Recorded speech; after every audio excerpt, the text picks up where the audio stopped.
Superman and Lois's cancellation was in fact caused by James Gunn.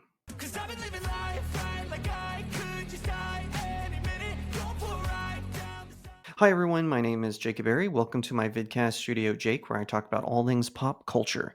Be sure to like, share, and subscribe. All right, so a little bit of a backstory.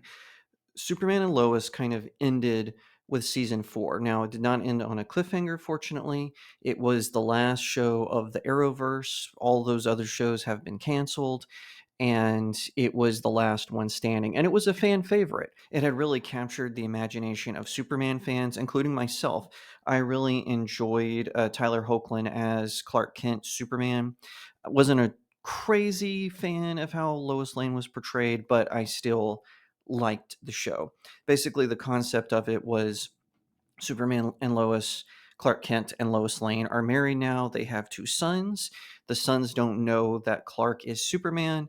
However, an incident where one of the sons survives an incident that would be impossible otherwise makes him think that there's something wrong with it. And then, of course, he finds out that he is the son of Superman.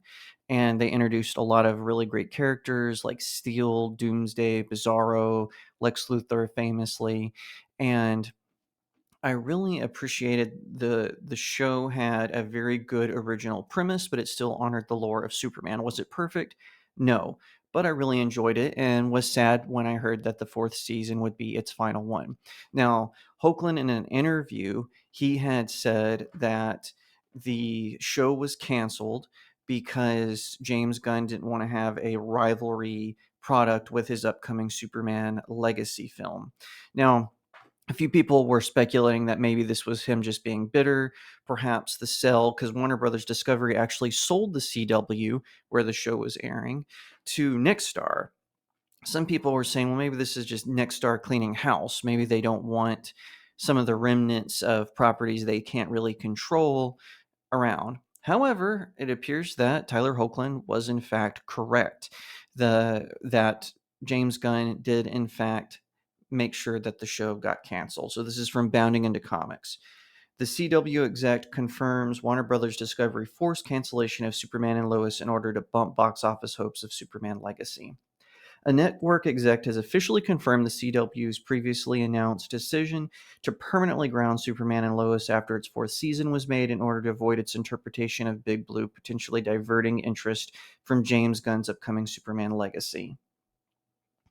As previously reported, the order to put the last survivor of DC's Arrowverse out to pasture was first handed down in November 2023 by the CW's then brand new owners, the Nexstar Broadcast Group, in service of a massive cost cutting campaign aimed at making the network profitable for the first time in its entire existence. And though the fan favorite series was allowed one more season to conclude its narrative rather than abruptly and suddenly cut, its 4th and final outing was given only a bare fraction of its normal budget to do so, thus requiring its production team to make cuts across every department, including its visual teams and writer's room. However, while Nexstar's desire to turn a profit on their investment was initially framed as the sole reason for Superman and Lois' cancellation, according to the CW president of entertainment, Brad Schwartz, it was actually brought to an end on the direct orders of Warner Brothers Discovery out of deference to their upcoming DC cinematic reboot plans. So, in other words, Superman and Lois was canceled because James Gunn is an egotist. We all know he's a perv. He is undisputed in that narrative. He likes to claim that he was canceled by cancel culture. He was not. He was fired from one film and then proceeded to make like 5 others, and also returned to direct Guardians of the Galaxy Volume 3 and is now the head of DC Films. So, besides being, a pervert, a liar, he's also clearly an egotist. I remember one time he and I went back and forth on Twitter, now X. You can go back. I still have it on my profile. He said he really insulted the fans, claimed that we had enmity, and I took issue with that. And I said, "Why is he attacking the fans?" And of course, he says, "Oh, I'm not attacking the fans." And I said, "You use the word enmity, which it has a very specific meaning. It's almost like a certain level of hatred." So he and I went back and forth on that. I got to argue with some of his shills, so that was fun too. I always like needling, the Hollywood elite, especially the pervert ones. But anyway, so I don't understand this idea, because this has been around since Christopher Nolan was doing Batman Begins, because Smallville, when it was running at the time, it really wanted to introduce Batman as part of the proto Justice League that was being introduced in Smallville, or as I like to call it, I Was a Teenage Superman. And the heads of Warner Brothers Studios at the time slash that. There was a character introduced, which this would have gotten me into Smallville. I didn't watch Smallville. I thought it was cheesy and dumb, but I would have started watching it if they had introduced Batman. They had even introduced a character named Adam Knight, Adam West, who once played the Dark Knight.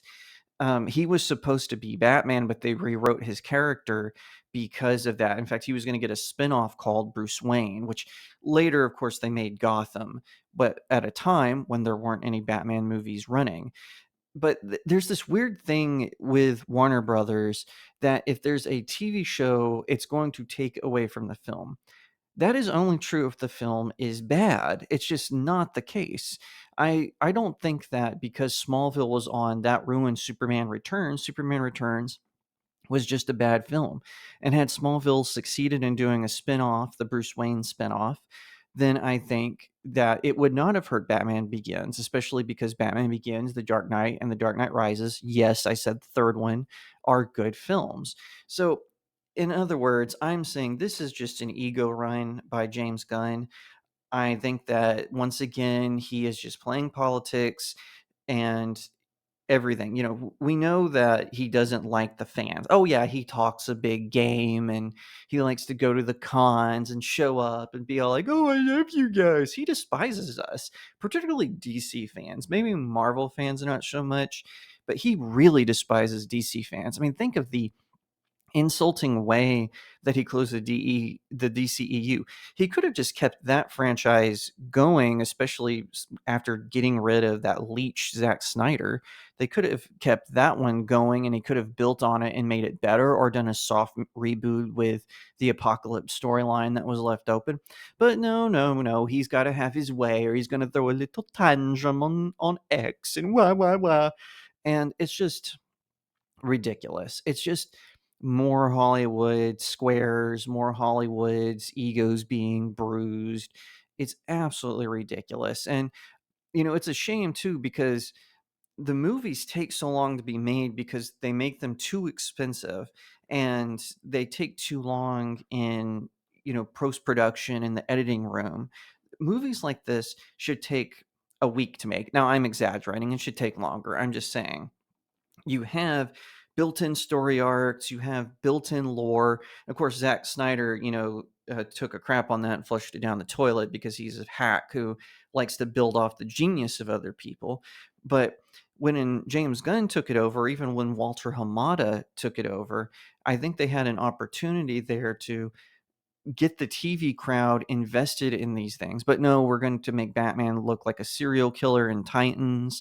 We're going to insult the fans by firing Henry Cavill and then lying about the reason, and saying, "Oh, we want a young Superman," and then casting a middle-aged actor to play him. It's all just preposterous. Personally, I think that the upcoming reboot, I guess Creature Commandos is going to be the official first, although some actors from the leftovers from DCU will transition and maintain their character status, like Peacemaker, Amanda Waller, Blue Beetle. Apparently, they're all going to keep their status. They're holding their holdovers from Creature Commando, not so much. I think if that is the case, if you're going to bring in some of the same actors, then James Gunn needs to be smart and use, because I think Creature Commandos is supposed to be animated.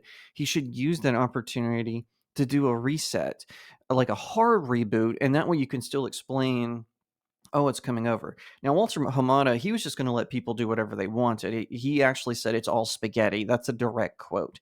So I think these conflicting visions of what the DCEU was supposed to be and now the DCU is going to be, it really messed with it and really tied it over. So I really hope that Tyler Hoechlin, he was a fantastic Superman. I hope we get to see him play the role again, just like Dean Cain. I know Dean Cain is, gets a lot of flack because, he isn't aligned with the politics of Hollywood. So, he does a lot of really cool indie films, which is neat. But I would love to see them all return in some way. The ones who, I would love to see them all come together, including Tim Daly, who voiced Superman in Superman the animated series, and he was also in a theatrical film called Superman Brainiac Attacks. A lot of people don't realize that film did go to theater. It was a limited run, but it did go to theaters, like Batman: Mask of the Phantasm, which starred the great Kevin Conroy. Now, wherever it goes as far as the TV shows, if they personally, I think they should have done what Walter Hamada tried to do, which make a TV universe and a movie universe. I think, or make the TV shows separate, make them all in their own little universes, whatever the case may be. I think that was the smart move. I don't think everything has to be interconnected. We're seeing how that's causing problems for Marvel. So I don't know why James Gunn thinks he's smarter, that he can do this better. He is a better filmmaker than Zack Snyder, but time will tell if he can handle a franchise this vast. Cause I've been living life right like I could just die